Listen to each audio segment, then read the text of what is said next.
I didn't have a, how you say, I wanted to get into this right away to kind of sort of set the pace for me, because when I paint, I take a long time, and it usually runs for hours. So I'll probably be cutting in and out of, steps and stuff. I may or may not chit chat with you guys, because I usually don't talk to anybody when I'm working. I usually listen to the radio, but I can't play my radio because, I wouldn't want YouTube to get mad at me because I'm playing the radio. So, but I am just putting and still working on my background, and I'm going to try to be painting a witch house for Halloween. This is definitely going to be a Halloween painting. And I've done several in the past, and they're always so much fun to do, and I always like the effects in the end and all of that. So I thought maybe I'd do one with you guys. Right now I'm just putting in some random trees, here and there. It's like being in the forest, in the woods. And I'll be putting the witch house somewhere about right here. It will be either on a cliff, or it will be on some whimsical looking hilltop. I haven't quite decided yet. I've done both in the past, but I have not quite yet gotten to that point where, I know exactly what I want to put on here. A lot of times I think as I go, of course, as to what I want to put on here and whatnot. And that's part of the fun. I love just, I'm random. I don't always plan everything, because you know how it is. Sometimes when if you're an artist and you paint yourself, then you would understand what I mean when I say it's not always going to work the way you want. So I, prefer to just wing it and see how it turns out. And if I, get the elements that I wanted in there, fantastic. If it came out better than what I planned, even more fantastic, right? So yeah, I like playing with my paints, and figuring out what effects work best and stuff. And you'd be surprised how just a little dab of paint here and there can actually make a big difference. See, like up here, I have, of course, discovered through the years, and I am self-taught. I don't follow anyone who paints on YouTube or anything like that. I started out in the beginning just watching Bob Ross do his thing. And one thing that I learned on my own was that, if you have to have the dark with the lights, and that is true. Without the darks, your lights are too faded. They don't pop. They just sit there and they don't do anything. Your painting could have the best idea that you could ever think of, and if you try to make it work, it will never quite have the effect that you want, because it will lack darkness. You know what I mean? You have to have dark colors. Like right here, I'm using the red against a lot of the black. And I like to also blend my reds and blacks, because it sets a lighting mood, to go by. It actually draws your eye deep into your painting, like as if you are looking, like right here, it's almost as if you're looking outward from a, high, treetop or another hill or a mountain or whatever. You're looking as if you're projecting your eyesight to go into your painting. That's how, you get that effect, by blending as you're laying down, as I lay down my paints on the canvas. I think about that. I think about where I want that effect to go. And then I just layer upon layer upon layer, of color and dark to try to get the right effect for it. There's always going to be a feel with my paintings. And of course, nothing beats seeing the art piece, in person. The camera itself doesn't always do it justice either, because of the lighting that I'm having to use. Right now I have my studio light on. I have a lamp on nearby. I have the light of the, my little um, camera holder. You know, it's just, it's going to be too yellow of a light to show you the true color of everything that I do here. But you'll still be able to see what I do. So let's continue. Now, some of this may fade out, and I can try bringing it back in, or I can do without it, or it can be one of those effects that you just barely see. Now, if you really take your time to look at an art piece, like something that I like what I'm doing here, then you'll be able to pick up on the lights and darks of the whole canvas. You know, I don't know if you can even see this because the light of the camera thing is really terrible. Let me see if I can remove that so it's not so much on there. Excuse me. Hello. I'm trying to see, and excuse my husband. He's right there. He's doing his thing. He's actually working on a drawing, and I told him he might come out a little bit. He said that's okay. But yeah, that's his wheelchair right there. So if I talk to him, you know, just excuse that. But anyway, going back to this. I might paint in here. What I think I'm going to do definitely is try to put my hill. I'm going to try to do, if I can do a whimsical hill. And I do clean my brushes as I go. If I set them aside, I do wash them thoroughly after I'm done. You know, I just don't let these, the brushes that I use are just for my paints, for my painting here on the canvas, and my crafting brushes are my old painting brushes that I also keep. So, yep. So let me see here. Going back, and I'm not going to talk about what kind of, you know, brush I use or whatever. I mean, I could probably just do this, right, and tell you or show it to you, right? Because I don't keep up with that. I've never cared for what number it is. It's always been more about whether it's a round brush or a flat brush, you know, or a fan brush, you know, that kind of thing. It just, you know. So this is a round brush, and it's one of my favorites that I like to use a lot. And I'm not one of those that goes through like 10,000 brushes just to do a painting. I usually just paint maybe, at the most, I'll have maybe 5 brushes, and that's about it. But that's a maybe. I don't usually do that. So going back in here, and I use my paint, I put my paints on styrofoam plates, because after they dry, you can reuse it if you're going to use the same colors, or you can just throw it away real easy and grab yourself a new one. That's what I usually do, but that's what I use. And I just prefer it this way. And to clean my brushes, I use, believe it or not, a little dish from the mushrooms that I buy at our grocery store. That's what I use. I just keep all of the mushroom little cartons that they come in, and wash them out thoroughly and keep them for my rinsing of my brushes. So, and sometimes I chalk out stuff and sometimes I don't. It's just one of those things. I never, like I said, I never know exactly what it's going to all look like until I play with it. It's just one of those things, guys, that I like to do. And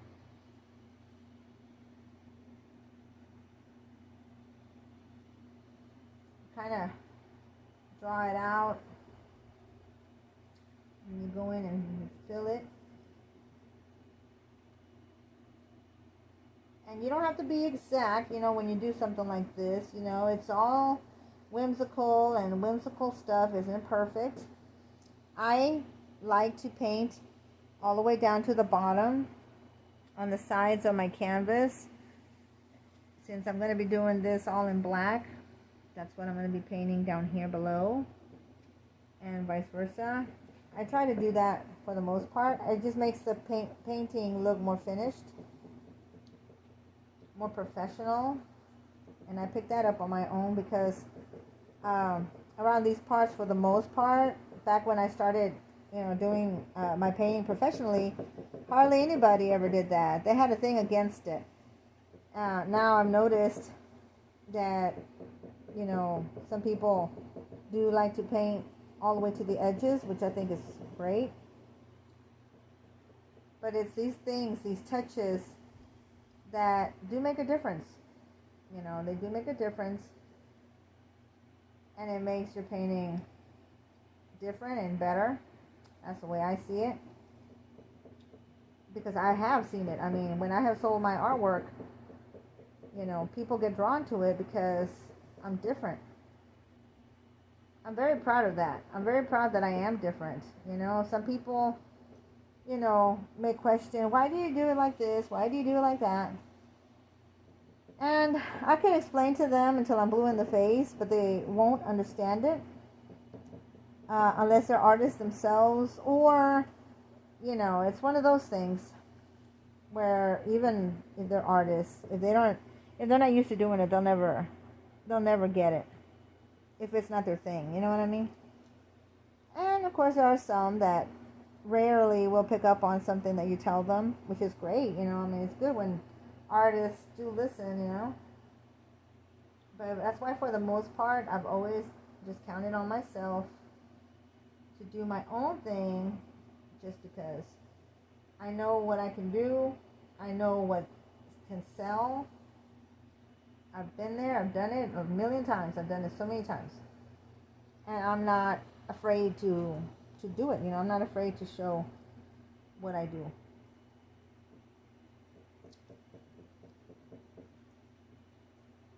Now back here, I'm just placing some random rock formations. I have a thing for rock formations. I've always done them. And that is something different, and it's something cool that people like. So I make rock formations. It's just something pretty, and it's just really nice. And you'll see me using a palette knife and whatnot. I mean, I just love doing all kinds of things with my paints.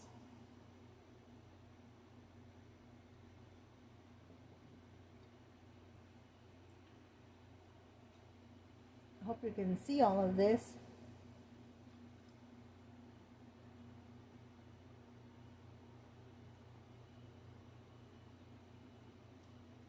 And of course, I always like setting in my darks for the most part first, and then go from there.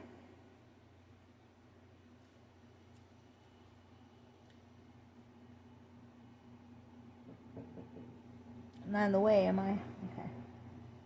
I think for the most part I'm okay. Alright.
Now sometimes I use the plastic, palette knives, or sometimes I'll use the metal, but for this I think I'll probably just use the plastic.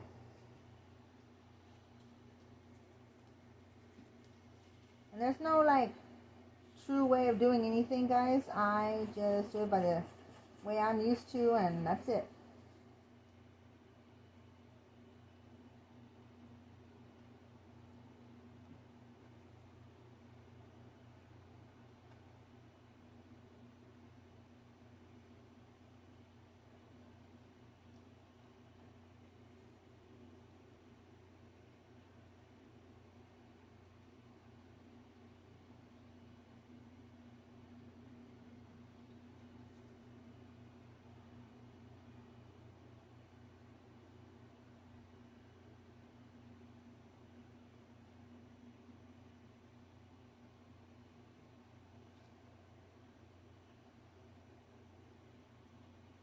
And painting is not, it should not be a rush job. You know, if you're gonna rush through it, it's not gonna give you the, it's not going to give you anything back that you're gonna like. It's just the way it is.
Now, I've never done a castle in this form before, but I am liking it.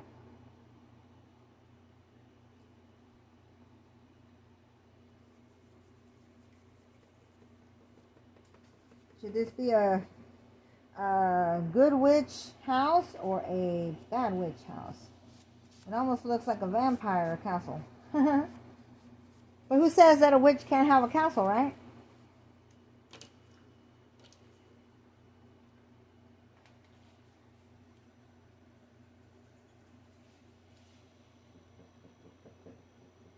And if you hear thumping, it's just the canvas. I put thumbtacks in the corners of the canvas, and sometimes if the canvas is not completely straight, it'll do that little thumping noise whenever I'm putting pressure on the canvas.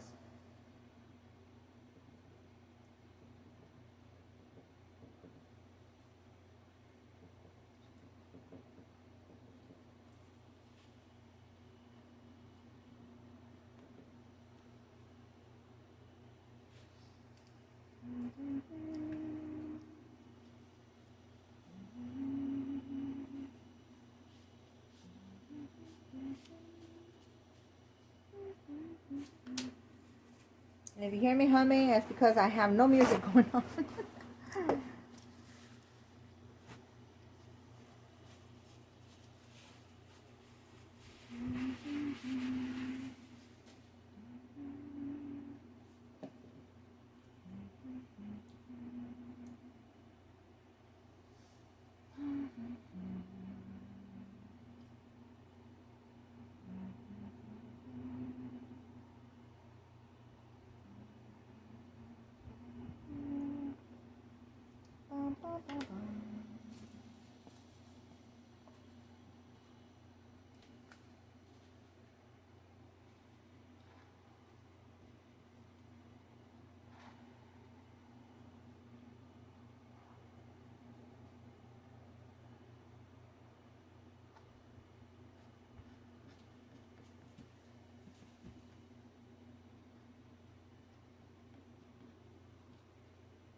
And you don't always see the effects until, of course, you know, it gets to that point towards the end, you know, where you're starting to put in your highlights and your shadows or whatever it is that you need, you know, to bring out the objects themselves.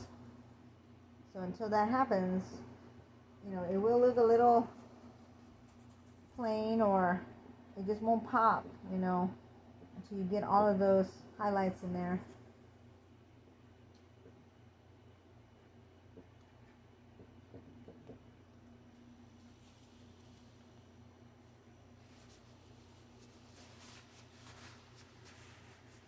So I think for now I'll stop and I will let this dry, and then I'll be back with the next step.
Bye.